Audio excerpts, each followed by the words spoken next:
وعلیکم السلام ورحمۃ اللہ۔ إن الحمد لله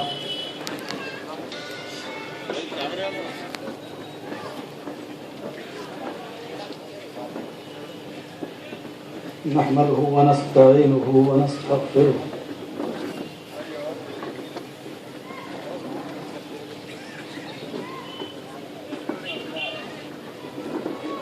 ونعوذ بالله من شرور أنفسنا ومن سيئات أعمالنا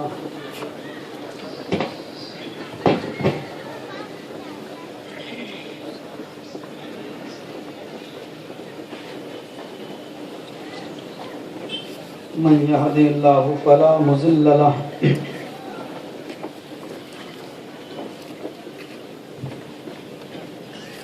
ومن يضلله فلا هادي له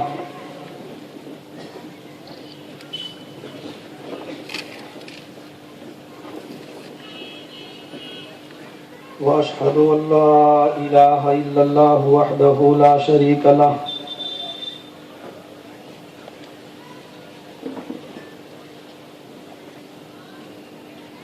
وأشهد أن محمدا عبده ورسوله أما بعد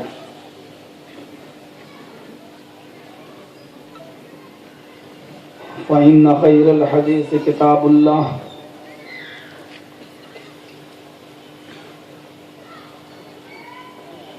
وخير الهدي هدي محمد صلى الله عليه وسلم وشر الأمور محدثاتها وكل محدثة بدعة وكل بدعة ضلالة وكل ضلالة في النار.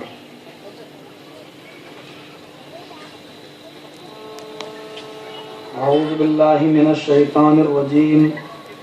بسم الله الرحمن الرحيم.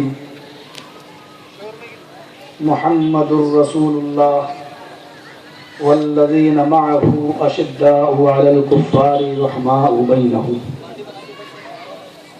رب اشرح لي صدري ويسر لي أمري واحلل عقدة من لساني يفقهوا قولي. رب زدني علما.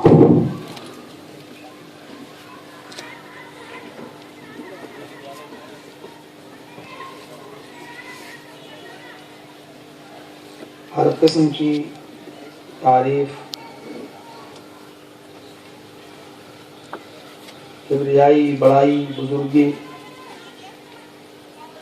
اللہ سبحانہ و تعالیٰ کے لیے لائق و مناسب ہے، جو ہم سب کا خالق ہے، مالک ہے،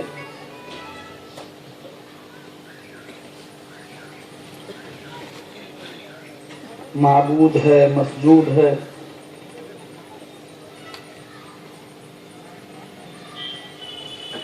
احکم الحاکمین ہے، رب العالمین ہے،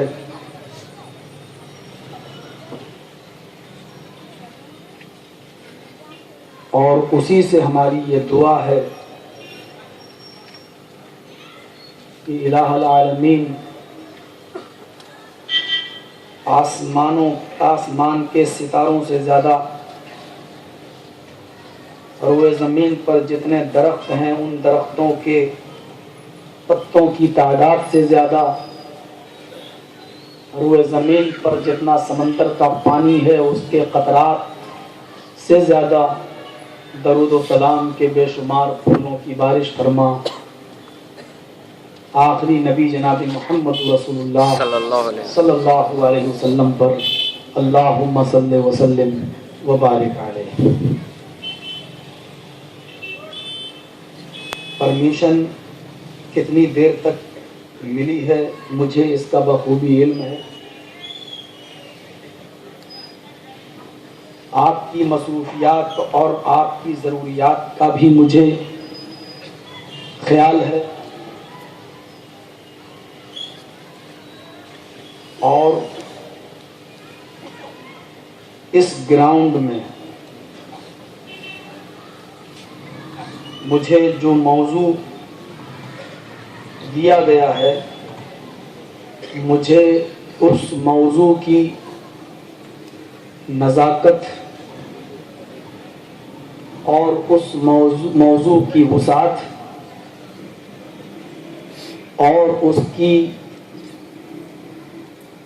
اہمیت کا بھی خیال ہے. وہ موضوع عظمت صحابہ جو حقیقت میں ایک عظیم وسعت رکھتا ہے اپنے اندر.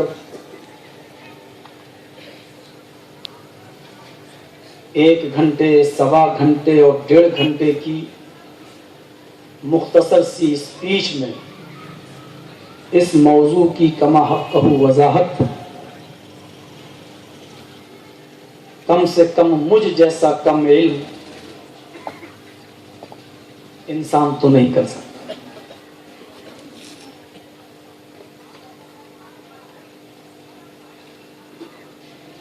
میں خود یہ سوچ میں پڑ گیا کہ اس موضوع کی شروعات میں کہاں سے کروں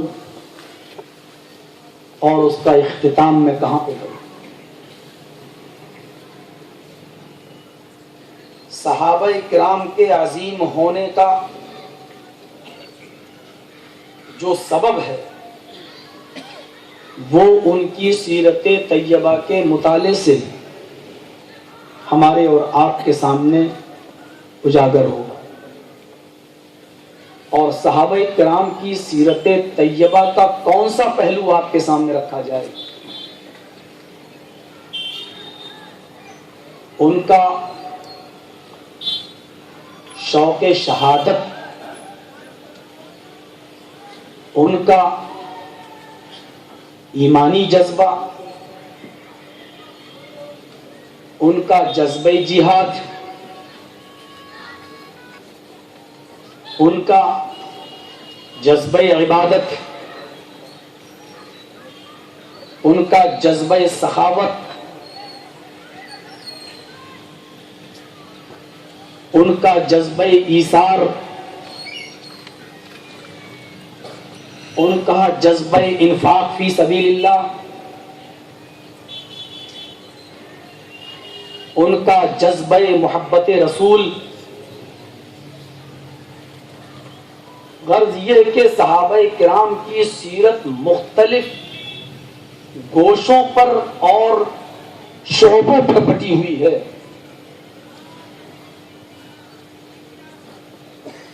کون سا شعبہ آپ کے سامنے رکھا جائے؟ ہم دیکھتے ہیں حضرت ابو طلحہ انصاری رضی اللہ تعالی عنہ پر نظر ڈالتے ہیں. بڑھاپے کے عالم میں ہیں، کمر جواب دے چکی ہے، لاٹھی کا سہارا لے کر چلتے ہیں اور ان کے سامنے قرآن کی آیت آ جاتی ہے، انفروا خفافا وثقالا وجاہدوا باموالکم وانفسکم فی سبیل اللہ، کہ تم ہر حال میں اللہ کے راستے میں نکلو. خفافا وثقالا، تمہاری حالت چاہے سہولت کی ہو یا دشواری کی، تمہاری حالت آسانی کی ہو یا پریشانی کی، ہر حال میں تم نکلو. وجاہدوا باموالکم وانفسکم، اور اللہ کی راہ میں جہاد کرو اپنے مالوں کے ذریعے اور اپنے نفس کے ذریعے.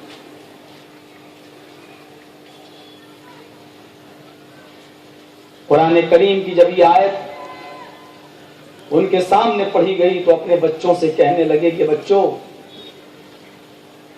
میرے بیٹوں، میرے لیے سامان حرب تیار کرو،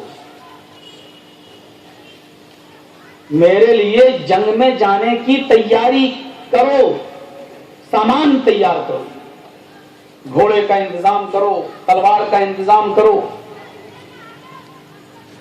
ان کے بچوں نے کہا ابو جان، ابو جان آپ اپنی عمر دیکھیے، اور آپ کی عمر اس بات کی اجازت نہیں دیتی کہ اب آپ جنگ میں جائیں. کہا بیٹو تم ہمیں سمجھا رہے ہو، قرآن کی آیت دیکھو کیا کہہ رہی ہے، ہر حال میں نکلو. بچوں نے پھر سمجھایا ابو جب تک نبی اکرم صلی اللہ علیہ وسلم زندہ رہے آپ نے ان کے ساتھ جنگ کی، پھر ابو بکر صدیق کا زمانہ آیا آپ نے ان کے ساتھ بھی جنگوں میں شرکت کی، حضرت عمر فاروق کا زمانہ آیا آپ نے ان کے ساتھ بھی جنگیں کی.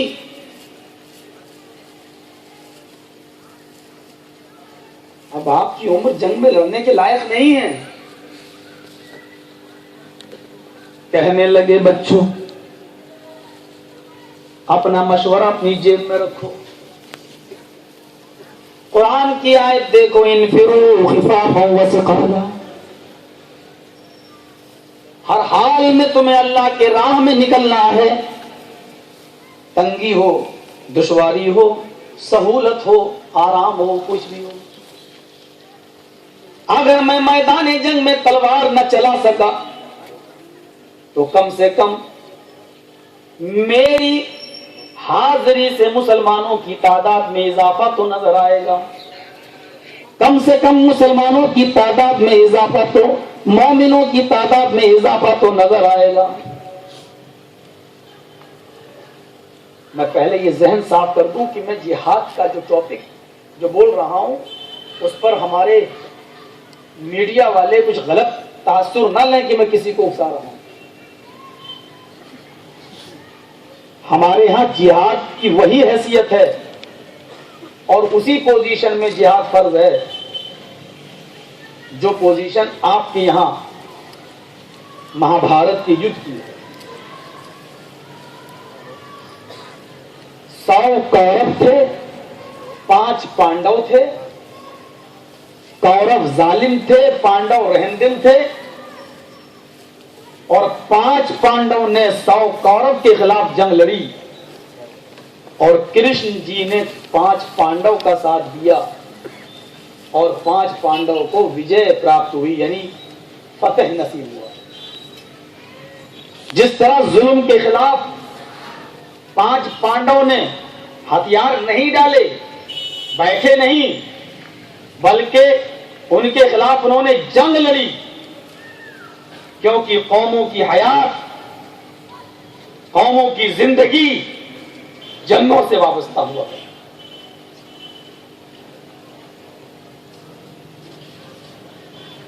جس حال میں 5 پانڈوں نے ہتھیار اٹھائے تھے اسی حالت میں اسلام بھی اجازت دیتا ہے، ورنہ اسلام کی تاریخ یہ بتاتی ہے، اور اگر کسی میں دم ہے حقیقت لکھنے کی تو لکھے. اور کوئی میڈیا والا اگر اس نے اپنی ماں کا حلال دودھ پیا ہے تو میرے یہ الفاظ لکھے.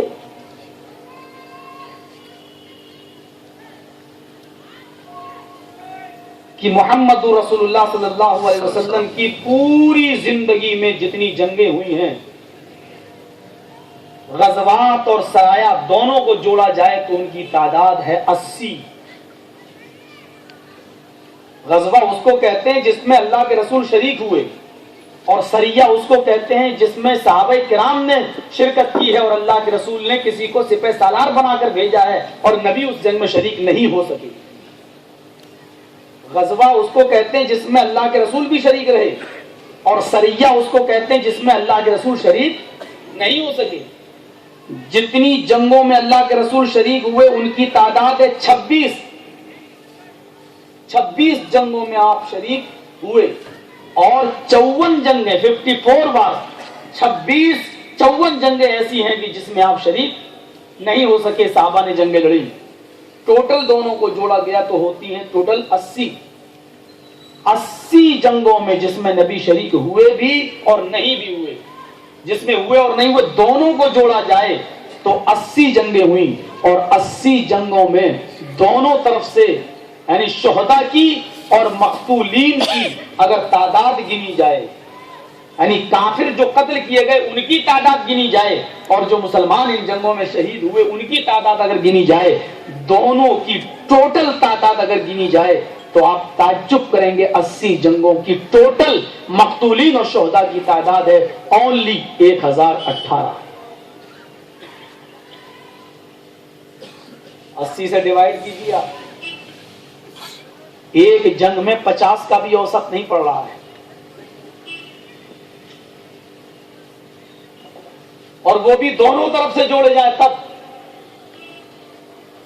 اور 1914 میں 1914 میں جو ایک جنگ عظیم ہوئی تھی مہا یدھ، صرف ایک جنگ عظیم، ہم افغانستان میں جو کروز میزائلیں گرائی جا رہی ہیں اور عراق میں، اور ہم اس طرف نہیں جانا چاہتے ہیں کہ بے قصوروں کی تعداد کتنی ہے، عراق اور افغانستان اور شام، اور ہم اس طرف نہیں جانا چاہتے ہیں۔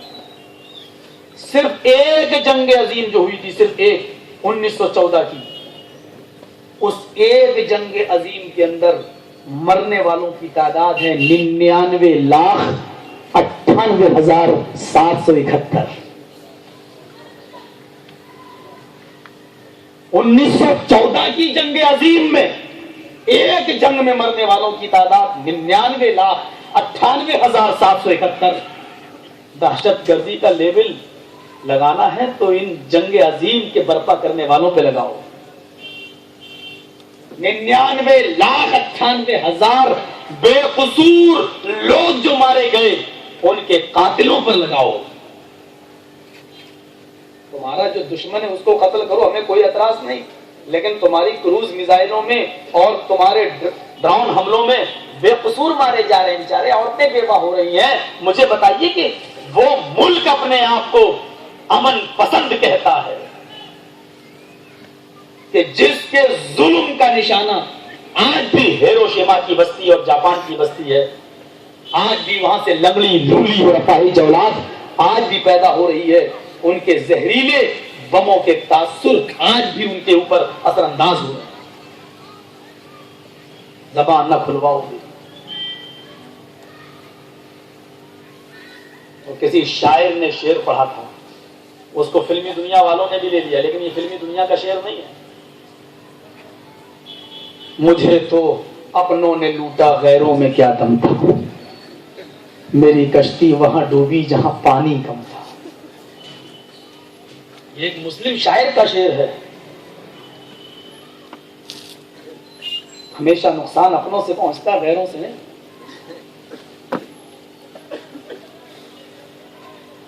رقیبوں نے رپٹ لکھوائی ہے جا جا کے تھانے میں، اکبر الہ آبادی کا شعر یاد ہے۔ رقیبوں نے رپٹ لکھوائی ہے جا جا کے تھانے میں، اکبر نام لیتا ہے خدا کا اس زمانے میں۔ اور آج یہ شعر پورا میرے اوپر فٹ بیٹھ رہا ہے۔ رقیبوں نے رپٹ لکھوائی ہے جا جا کے تھانے میں، کہ جرجیس نام لیتا ہے خدا کا اس زمانے میں۔ لیکن کریں کیا، ہم بھی مجبور ہیں، ہم لڑتے ہی آئے ہیں۔ جب بھی آنچ آئی تو جواب ہم ہی کو دینا پڑا، اور یہ ہمارے اسلاف کی تاریخ رہی ہے۔ جب قرآن کریم کی 159 آیتوں پر سوامی دیانند جی سرسوتی نے اعتراضات کا انبار لگایا تو اس کا جواب کسی اور نے نہیں دیا۔ ستیارتھ پرکاش میں جب 159 آیتوں پر اعتراض لگایا تو حق پرکاش کے نام پر ایک کتاب ہمارے ہی علماء نے میں سے کسی عالم نے لکھی تھی، مقدس رسول کے نام سے، اور 160 جواب دیے۔ 159 سوالوں کا 159 جواب ہونا چاہیے، لیکن انہوں نے جواب 160 دیے۔ کوئی قرض باقی نہیں چھوڑا۔ اور جب نبی اکرم کی شان میں کتاب لکھی گئی ان کے خلاف، رنگیلا رسول، تو اس کا جواب بھی کسی اور نے نہیں دیا۔ سینے ٹھونکنے والے تو بہت ملیں گے آپ کو، محمد رسول اللہ سے محبت کا دعویٰ کرنے والے تو بہت ملیں گے آپ کو، لیکن جس وقت رسول اللہ کی عزت و عصمت پر حرف آ رہا تھا تو رنگیلا رسول کا جواب مقدس رسول کے نام سے لکھ کر اس نے بھی اس طرز کو ادا کیا تھا۔ اس ہستی کا نام ہے ثناء اللہ امرتسری۔ مجھے نہیں معلوم کہ اتنی بڑی شخصیت نے کس سے اجازت لی تھی مقدس رسول لکھنے کی اور حق پر کاش لکھنے کی۔ ہمارے پیروں میں تو بیڑیاں ڈالی جا سکتی ہیں کہ مولوی صاحب یہ مت بولنا، مولوی صاحب وہ مت بولنا، مولوی صاحب آپ چلے جاؤ گے، ہم پریشانیوں میں مبتلا ہو جائیں گے۔ ان کو ہمارے نبی تو وہ تھے، ہائے ہائے جب ہجرت کی اور صحابہ کا درد سن رہے ہو تو سنو، مدینے کے صحابہ بھی ابھی قومی اصلیت سے نکلے نہیں تھے۔ انصاری کا گھاٹ تھا، انصاریوں نے، ایک انصاری اپنی بکری کو پانی پلانے کے لیے اس گھاٹ پہ گیا۔ وہیں مکے سے جو لوگ ہجرت کر کے مدینہ پہنچے تھے، مہاجرین میں سے بھی ایک آدمی اپنی بکری کو پانی پلانے کے لیے گیا۔ انصاری نے کہا پہلے میں پانی پلاؤں گا اپنی بکری کو۔ مہاجر نے کہا نہیں، پہلے میں آیا ہوں، پہلے میں پلاؤں گا پانی اپنی بکری کو۔ انصاری نے کہا پہلے تم آئے ہو تو کیا ہوا، گھاٹ تو انصاری کا ہے، ہمارا ہے، مدینے والوں کا ہے،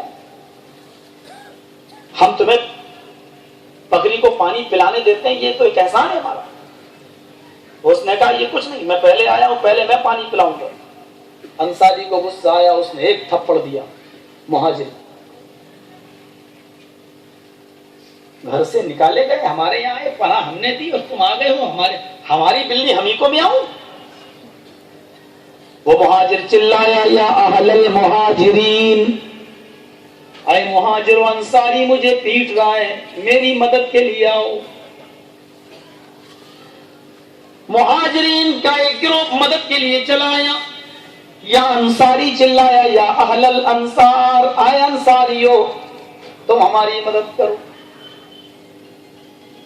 مدینے اور مکے کے لوگوں میں گروہ بندی ہو گئی، دو جماعتیں ہو گئی، دونوں طرف سے تلواریں میان سے نکل آئیں، تو میں ہونے لگی۔ ہمت کیسے پڑی تم نے میرے آدمی کو تھپڑ مارا؟ اس نے کہا ہمت کیسے پڑی، تم ہمارے گھاٹ پر پہلے پانی پلاؤ گے اپنی بکری کو، جبکہ گھاٹ اتنا بڑا تھا، ادھر سے یہ پلا سکتا تھا، ادھر سے وہ پلا سکتا تھا، جھگڑا ہی ختم تھا، لیکن نہیں، قومی عصبیت ابھی پوری طریقے سے نکل نہیں پائی۔ تاریخ خطیب میں خطیب بغدادی نقل کرتے ہیں، ایک چھوٹا سا بچہ 9 سال کا اس منظر کو دیکھ رہا تھا، وہ بھاگتے ہوئے مسجد میں گیا، اللہ کے نبی قرآن کی تلاوت میں مصروف تھے، آپ سے کہنے لگا اللہ کے نبی جلدی اٹھیے۔ انصاریوں نے بھی تلواریں نکال رکھی ہیں، مہاجرین نے بھی تلواریں نکال رکھی ہیں، اگر تھوڑی بھی دیر کی تو خون کی ندیاں بہہ جائیں گی۔ آپ قرآن پڑھ رہے تھے، آپ نے قرآن پڑھنا بند کیا اور اٹھے دوڑے۔ میرے نبی نماز کے لیے بھی کبھی اتنی تیز نہیں دوڑے، بلکہ دوڑ کر نماز پڑھ کر آنے کے لیے منع کیا ہے کہ کوئی بھی آدمی دوڑ کر بھاگتے ہوئے نماز پڑھنے نہ آئے، وہ اپنی درمیانی چال سے آئے، جو رکعتیں مل جائے پڑھ لے، جو چھوٹ جائے وہ بعد میں پوری کر لے۔ لیکن جب یہ سنا کہ تلواریں نکل آئیں تو بھاگتے ہوئے گئے، آپ کی چادر دروازے کے ایک کھوٹے سے ٹکرا گئی اور وہ زمین کے اوپر گر گئی، آپ کی پیٹھ بالکل برہنہ ہو گئی۔ وہ بچہ چادر اٹھاتا ہے، اے اللہ کے نبی یہ چادر لے لو، چادر بھی زمین پر وہ گری کہ جب میرے نبی جس چادر کو اوڑھ لیں تو عرش والا اس چادر کو بھی اتنا مبارک بنا دیتا ہے کہ اس نے پھر یا محمد نہیں کہا، جب میرے نبی نے چادر اوڑھ لی تو عرش والے نے یا ایھا المزمل کہہ کر پکارا۔ وہ چادر جب زمین پر گری تو بچے نے کہا اللہ کے نبی چادر گر گئی، اس کو لے لیجئے۔ فرمایا بیٹے چادر لوں گا دیر ہو جائے گی، اتنی دیر میں کوئی مسلمان بھائی کسی مسلمان کو قتل نہ کر دے۔ آپ ان دونوں کے بیچ میں جاتے ہیں.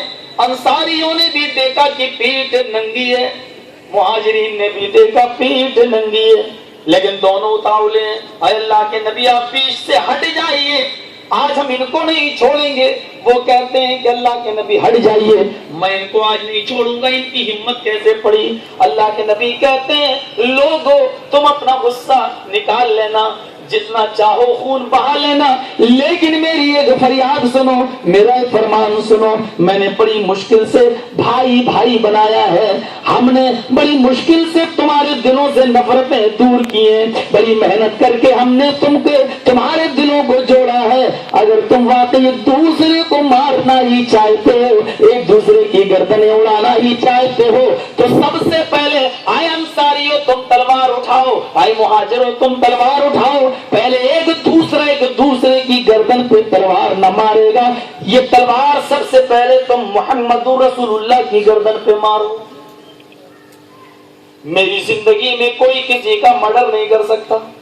ہاں میں قتل کر دو مجھے, اور میرے قتل کے بعد تم جس کو چاہو مارو, میری زندگی میں تم کسی کو نہیں مار سکتے. انصاریوں نے دیکھا کہ نبی نے اپنے آپ کو پیش کر دیا. ادھر مہاجرین نے تلواریں پھینکی, ادھر انصاریوں نے تلواریں پھینکی, اور دونوں ہی تھوڑی دیر میں آپس میں ایک دوسرے سے گلے مل گئے. میرے نبی اپنی جان کو ہتھیلی پر رکھ کر لوگوں کو ایک کرائیں, لوگوں کو آپس میں ملائیں, ان کے دلوں میں پھیلی ہوئی نفرتوں کو دور کریں. اور ہمارے ذمہ داران, ہمارے مولانا حضرات, ہم جیسے ذمہ دار لوگ مرغے کھا کھا کر آپس میں ایک دوسرے کو لڑائیں, قورمہ اور مٹن کھا کھا کر ایک دوسرے کو لڑائیں, اور جب دیکھ لیں کہ ان کا جلسہ تو ناکام نہیں ہو رہا ہے, کامیاب ہو رہا ہے, تو پولیس چوکیوں میں جائیں اور کمپلین کریں, بمبئی تک کے حالات بتائیں, 15 سال پرانے گڑے مردے کھودیں اور لوگوں کو یہ بتانے کی کوشش کریں. میرے پیارے ساتھیوں, غور کرو, ان تمام چیزوں سے اسلام کبھی مردہ نہیں ہوا ہے, کبھی حق بات نہیں رکی ہے. حق بات ہمیشہ ہم نہیں کہیں گے, اللہ کسی دوسرے کو پیدا کرے گا وہ کہے گا, لیکن میرے بھائیوں حق ہمیشہ حق رہے گا, کیونکہ وہ حق ہے. حق کو, سورج کو بدلیاں تھوڑی چھپا تو لیتی ہیں, لیکن ہمیشہ کے لیے نہیں, وہ پھر نکل کے سامنے آتا ہے. حق کو تھوڑی دیر کے لیے دبایا پھر جا سکتا ہے, لیکن اس کو ابھرنے سے اور چمکنے سے روکا نہیں جا سکتا. یہ صحابہ کا کردار تھا, نبی نے اپنے آپ کو پیش کیا تو صحابہ آپس میں مل گئے. ابو طلحہ انصاری کا معاملہ آپ نے سن لیا. سعید ابن مسیب کو دیکھو, ان کی ایک آنکھ زائل ہے. سعید ابن مسیب کو دیکھو, ان کی ایک آنکھ زائل, روشنی ختم ہو چکی ہے. قرآن کی آیت ان کے سامنے آتی ہے کہ اللہ کی راہ میں تمہیں نکلنا ہے, سختی میں بھی نرمی میں بھی ہر حال میں بھی. تو انہوں نے بھی اپنے بچوں سے کہا کہ میدان جنگ میں نکلنے کے لیے میرے لیے سامان جنگ تیار کرو, اور وہ نکلے. ہمارے اپنے جمہور کو دیکھو, وہ ایک پیر سے لڑ رہے, ایک پیر ان کا کاٹا جا چکا ہے, بیساکھی لے کر چلتے ہیں. جب ان کے سامنے قرآن کی آیت آئی, کہنے لگی میرے بچوں میں میدان جنگ میں لڑوں گا. ابو جان آپ معذور ہیں. بیٹوں نے شکایت کر دی اللہ کے نبی سے. اللہ کے نبی نے کہا ہمارے اتنے جموں سے تم معذور ہو, کیوں جا رہے ہو میدان جنگ میں؟ کہا اللہ کے رسول, اگر میں لڑنا چاہوں اور اللہ کی راہ میں لڑ لڑ کر شہید ہو جاؤں, اور شہادت کے بدلے اللہ اگر مجھے جنت دے دے تو آپ کا کیا بگڑ رہا ہے؟ اللہ کے نبی بیٹوں سے کہتے ہیں ہمارے اتنے جموں کے, اگر تمہارا باپ خواہش ہی رکھتا ہے اور میدان جنگ میں لڑ کر شہید ہونا چاہتا ہے اور شہادت پا کر وہ جنت کا ٹکٹ لینا چاہتا ہے, تو تمہارا کیا نقصان ہے جانے سے؟ یہ چیزیں ہمیں کیا بتلا رہی ہیں؟ اور ایک میدان جنگ تو ایسی ہے کہ باپ یا بیٹے میں سے کوئی ایک ہی میدان جنگ میں جا سکتا ہے. اللہ کے نبی فرماتے ہیں تمہاری بیوی اور تمہاری ماں, باپ ہے اور بیٹا, تو باپ کی بیوی ہو گئی, بیٹے کی ماں, تم دونوں میں سے ایک ہی جا سکتا ہے. اگر باپ جاتا ہے میدان جنگ میں تو بیٹا اپنی ماں کی خدمت کرے، یا بیٹا میدان جنگ میں جاتا ہے تو شوہر اپنی بیوی کو دے کے، ہم دونوں کو اجازت نہیں دے سکتے ہیں، ورنہ اس عورت کا دیکھ ریکھ کرنے والا کون رہے گا؟ پھر اللہ کے نبی فیصلہ کرتے ہیں ایسا کرو، تم دونوں میں سے کوئی ماننے کے لیے تیار نہیں تو قرآن دازی کی جائے، جس کا نام نکلے گا وہی جائے گا۔ دونوں اس فیصلے پر راضی ہو گئے اور پرچیاں ڈالی گئیں، پھینکی گئیں زمین پر، اور ان کو نبی اکرم کے مبارک ہاتھوں نے اٹھایا۔ اللہ کے رسول ایک پرچی کو اٹھاتے ہیں، پرچی میں بیٹے کا نام آتا ہے، میدان جنگ میں بیٹا جائے گا۔ اللہ کے نبی نے فرمایا بزرگ سے باپ سے، چاہو تم اپنی بیوی کی خدمت کرو۔ اب باپ نے کہا بیٹے، بکریوں کو تم جنگلوں میں چراتے ہو اور جب لوٹ کر واپس آتے ہو تو بکریوں کا دودھ دھو کر تم اپنی بیوی کو، اپنے بچوں کو پہلے نہیں بلکہ مجھے پہلے پلاتے ہو، بعد میں تم پیتے ہو، اپنی بیوی بچوں کو بعد میں پلاتے ہو۔ میں بیمار ہو جاؤں تو تم اپنے اوپر مجھے ترجیح دیتے ہو، ہر معاملے میں تم مجھے اپنے اوپر ترجیح دیتے ہو، بیٹے میدان جنگ میں بھی تم مجھے اپنے اوپر ترجیح دو، مجھے جانے دو۔ اور بیٹا کہتا ہے ابو جان یہ معاملہ تو جنت کا ہے، جس جنت کی تلاش میں آپ ہیں اور مجھ سے اجازت لینا چاہ رہے ہیں، اسی جنت کی تلاش میں تو میں بھی ہوں، اور میں اس جنت میں تو آپ سے پہلے جانا چاہتا ہوں۔ بیٹے نے کسی بھی قیمت پر اپنے باپ کو اجازت نہیں دی اور بیٹا میدان جنگ میں گیا اور جا کر اللہ کی راہ میں شہید ہو گیا۔ یہ صحابہ کا جذبہ ایمان تھا۔ آئیے صحابہ کا ایک اور پہلو دیکھیں، ان کا جذبہ حکمرانی، اور حکمرانی میں ان کا جذبہ عدل و انصاف۔ اور یہ واقعات ہمارے لیے آئیڈیل ہیں، ہماری سرکار کے لیے بھی آئیڈیل ہیں، ہمارے ذمہ داروں کے لیے بھی آئیڈیل ہیں۔ آؤ ہم تمہیں انگلی پکڑ کے چلنا سکھاتے ہیں کہ حکومت کیسے چلائی جائے، سیکھو تم ہم سے سیکھو۔ صاحب مولوی صاحب تم کہاں جا رہے ہو؟ میں اکیلے نہیں جا رہا ہوں، انا ہزارے کو دیکھ لو۔ ہندوستان کے اندر ہر انسان کو اپنی بات کہنے کا پورا حق ہے، اور ہندوستان کے قانون نے مجھے یہ حق دیا ہے۔ میں ہندوستان کے قانون کو سلام کرتا ہوں۔ میں سعودیہ گیا، میں دبئی گیا، میں پاکستان گیا، میں نے بہت سے ملکوں کا دورہ کیا، مجھے اتنی آزادی کے ساتھ بولنے کا موقع کہیں نہیں ملا جتنی آزادی کے ساتھ مجھے ہندوستان میں۔ سعودی عرب کے اندر تو پرچی آ جاتی تھی صاحب امریکہ کا نام نہیں آ جائے، اور مجھے بندھے ہوئے الفاظ سے بولنا پڑتا تھا، اور ایک مرتبہ نام آ گیا، عادت بنی ہوئی تھی ہندوستان میں رہتا تھی، تو مجھے 2000 روپے پینالٹی دینا پڑی، 2000 ریال جرمانہ۔ جس نے بلایا تھا ہمیں اس نے دیا بیچارے نے، بعد میں کہا مولوی صاحب دیکھو ایسے تو ہم جرمانے بھرتے رہیں گے اگر آپ ایسا بولیں گے، منع کیا۔ میں ہندوستان کے قانون کو سلام کہتا ہوں۔ میڈیا والوں لکھو میری بات، اس معاملے میں، آزادی کے معاملے میں جتنی آزادی ہمارے قانون نے ہمیں دی ہے، ہمیں دنیا کے کسی بھی کونے میں اتنی آزادی نہیں دی، اور اسی آزادی کا میں فائدہ اٹھا رہا ہوں۔ سنو، ایسے حکمراں کی ضرورت ہے۔ حضرت عمر فاروق رضی اللہ تعالیٰ عنہ کا دور حکومت ہے، اور ان کے پاس ملک شام کا بادشاہ، ملک شام کا گورنر ملنے کے لیے چلا آیا۔ ذرا دیکھیے گا، ملک شام کا گورنر آ گیا۔ ملک شام کے گورنر نے کیا دیکھا؟ حضرت عمر فاروق کو اپنے چھوٹے سے بچے کے ساتھ کھیل رہے ہیں، اور اس کو پکڑتے ہیں اور اس کو اپنی گود میں لے کے چومتے ہیں، بوسا لیتے ہیں، کس کر رہے ہیں، بوسا۔ وہ ہنس رہا ہے ملک شام کا گورنر۔ حضرت عمر فاروق نے اب پورا حال معلوم کیا، ملک شام کا کیا حال ہے، سب کچھ بتایا۔ تو ہنستے ہوئے کہا کہ امیر المومنین آپ اپنے بچے سے اتنا پیار کرتے ہیں؟ Thank you. کہا میرے بھی کئی بچے ہیں، چھوٹے بچے بھی ہیں، لیکن میں نے تو آج تک اپنے بچوں کو اتنا پیار نہیں کیا۔ مجھے فرصتی کہاں ملتی ہے، دن بھر حکومت، لوگوں کی ضرورت۔ حضرت عمر فاروق بیٹھے تھے، جب اس نے یہ کہا کہ میں نے تو آج تک اپنے بچے سے اتنا پیار نہیں کیا، تو کھڑے ہو گئے اور اس سے کہا کہ زندگی میں نے پہلی مرتبہ کسی غلط انسان کو ملک شام کا گورنر بنا دیا۔ آبری الجائزہ، عہدہ گورنری واپس کر، جو ڈگری گورنری کی تجھے ملی ہے وہ عہدہ واپس کر، تو گورنری کے لائق نہیں۔ اس نے اپنا منصب، اس نے اپنا عہدہ واپس کر دیا، یہ کہتے ہوئے امیر المومنین میرا قصور تو بتائیے، مجھے گورنری کا شوق نہیں ہے، آپ نے مانگی میں نے دے دی، لیکن میرا قصور تو بتائیے۔ حضرت عمر کہتے ہیں اس سے بڑا تیرا قصور کیا ہو سکتا ہے کہ تو اپنے بچے سے پیار نہیں کرتا، اور جو شخص اپنے بچے سے محبت نہ کرے، اپنے بچے سے پیار نہ کرے، وہ ملک شام کی عوام سے، وہاں کی رعایا سے کیا پیار کرتا ہوگا؟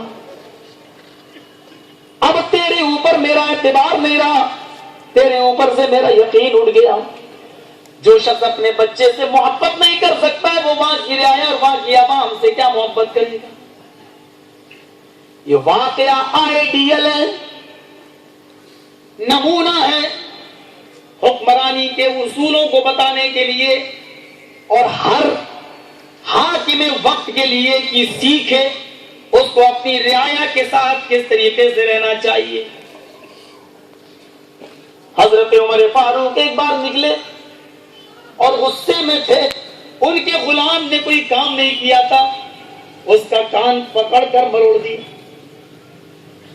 اللہ کے نبی نے جب حضرت عمر کو اس حال میں دیکھا تو فرمایا عمر، آج تم اپنے غلام پر جتنی قدرت رکھتے ہو، طاقت رکھتے ہو، تمہارا مالک اس سے کہیں زیادہ تمہارے اوپر قدرت رکھتا ہے، تمہارے اوپر طاقت رکھتا ہے۔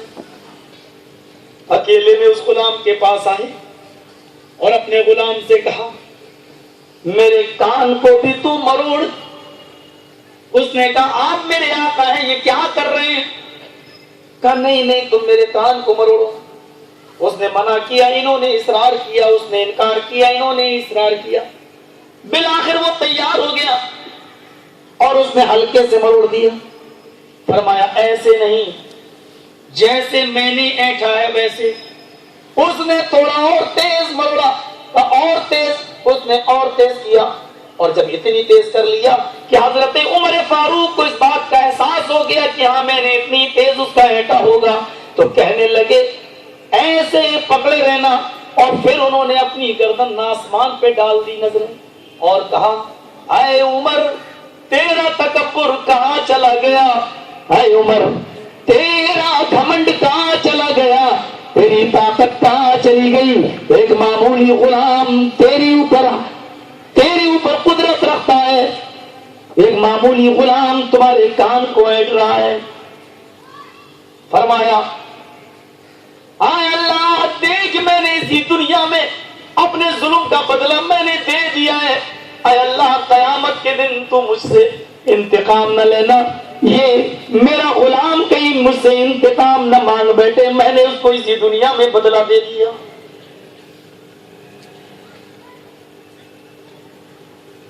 کچھ تو وجہ تھی کہ صحابہ کرام کو یہ لقب ملا رضی اللہ عنہم ورضوا عنہ، اللہ ان سے راضی ہو گیا اور وہ اللہ سے راضی۔ سعید ابن عامر کو حمص کا گورنر بنا کر بھیجا، لیکن اس شہر والوں نے حضرت سعید ابن عامر کے اوپر 4 سنگین الزام لگا دیے۔ 5-6 مہینے کے بعد جب حضرت عمر فاروق حمص کے اندر پہنچتے ہیں تو پوچھتے ہیں کہ میں نے تمہیں جو گورنر دیا اس سے کوئی شکایت تو نہیں ہے لوگوں تمہیں؟ فرمایا شکایتیں تو شکایتیں اس سے۔ کیا شکایتیں؟ کہا کہ آپ نے جس کو گورنر بنایا ہے، آپ نے حکم دیا ہے ہر گورنر کو فجر کی نماز کے بعد وہ لوگوں کی شکایتیں سنیں، لیکن آپ کا گورنر سعید ابن عامر فجر کے بعد نہیں آتا، سورج نکلنے کے کافی دیر کے بعد اپنے کمرے میں بیٹھتا ہے اور لوگوں کی شکایتیں سنتا ہے۔ پہلی شکایت تو یہ ہے کہ وہ فجر کے فوراً بعد نہیں آتے. دوسری شکایت یہ ہے کہ وہ ہفتے میں ایک دن چھٹی رکھتے ہیں، جبکہ آپ نے کسی دن چھٹی کا اعلان نہیں کیا ہے. یہاں تک کہ جمعے کے دن بھی آپ نے یہی کہا کہ فجر سے جمعے کی نماز کے وقت تک لوگوں کی شکایتیں سنو، لیکن وہ شخص ہفتے میں ایک دن چھٹی رکھتا ہے اور بالکل لوگوں کی شکایتیں نہیں سنتا. تیسری شکایت یہ ہے اس سے ہمیں کہ وہ رات میں اگر کوئی ضرورت مند اس کے پاس پہنچ جائے شکایت لے کر تو وہ رات میں کسی کی شکایت نہیں سنتا. اور چوتھی شکایت اس سے یہ ہے کہ کبھی کبھی اس کو مرگی کے دورے پڑتے رہتے ہیں، ہاتھ پیر اس کے چلتے ہیں، تڑپتا ہے. ہم لوگ اس کے علاج کے لیے اس کو کہتے ہیں اور وہ یہ کہہ دیتا ہے کہ یہ میری بیماری لا علاج ہے، اس بیماری کا کوئی علاج نہیں ہے. وہ اپنا علاج نہیں کراتا. حضرت عمر فاروق نے نوٹس بھیج دیا، ایسا ہی تمہیں کل کٹگھرے میں کھڑے ہو کر لوگوں کی شکایت کا جواب دینا ہے. حضرت عمر نے کل صبح کا اعلان کر دیا ہے، لیکن رات آتی ہے تو تہجد پڑھنے کے بعد حضرت عمر دعا مانگ رہے ہیں. الہ العالمین، میں نے بہت غور و فکر کے بعد سعید ابن عامر کو گورنر بنایا. کل سعید ان شکایتوں کا مقابلہ کرے گا. اے اللہ میرے بھروسے کی لاج رکھ لینا. اے اللہ سعید کے پاس ان شکایتوں کا معقول جواب ہونا چاہیے. صبح عدالت لگتی ہے. بتاؤ یہ کون بتائے گا؟ تعجب ہے کہ اس قسم کی باتیں بتانے والے انسان کو آپ یہ کہیں کہ تمہارے خلاف کیس ہے. اللہم اہد قومی فإنہم لا یعلمون. اللہ تم میری قوم کو ہدایت دیجیے، جانتی نہیں ہے. یہ کھلواڑ کس سے کر رہے ہیں؟ مولوی جرجیز کی ذات سے نہیں، کتاب و سنت کی تعلیمات سے کھلواڑ ہو رہا ہے. سعید ابن عامر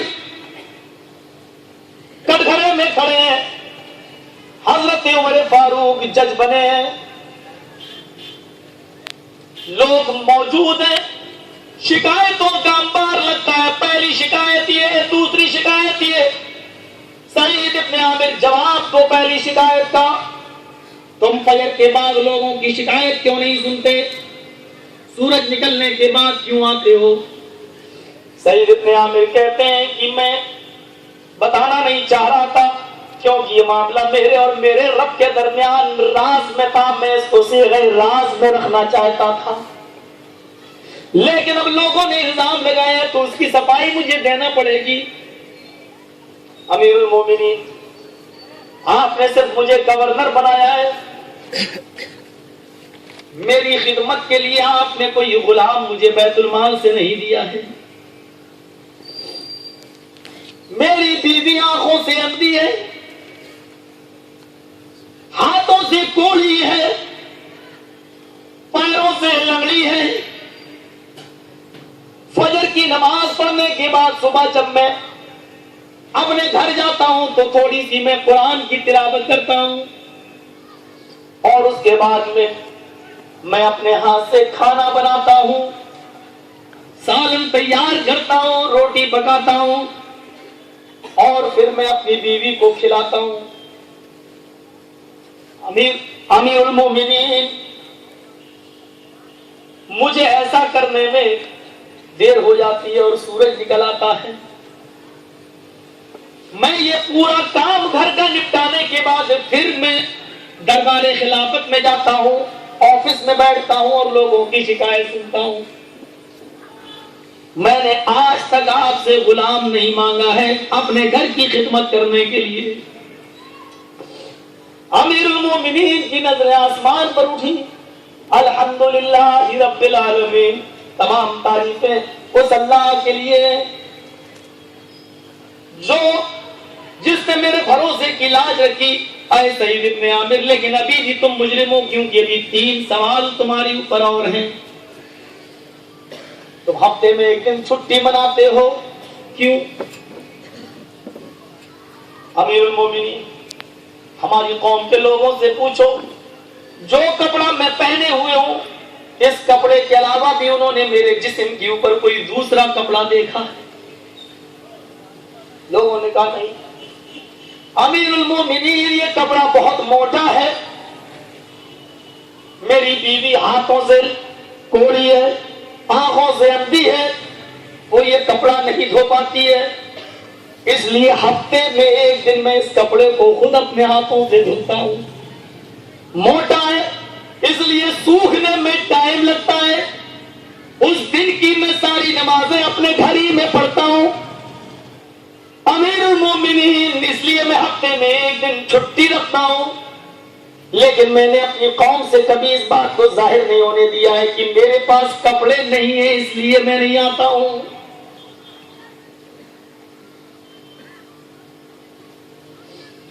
امیر المومنین کی نظر آسمان پر ہوگی کہ الحمدللہ رب العالمین۔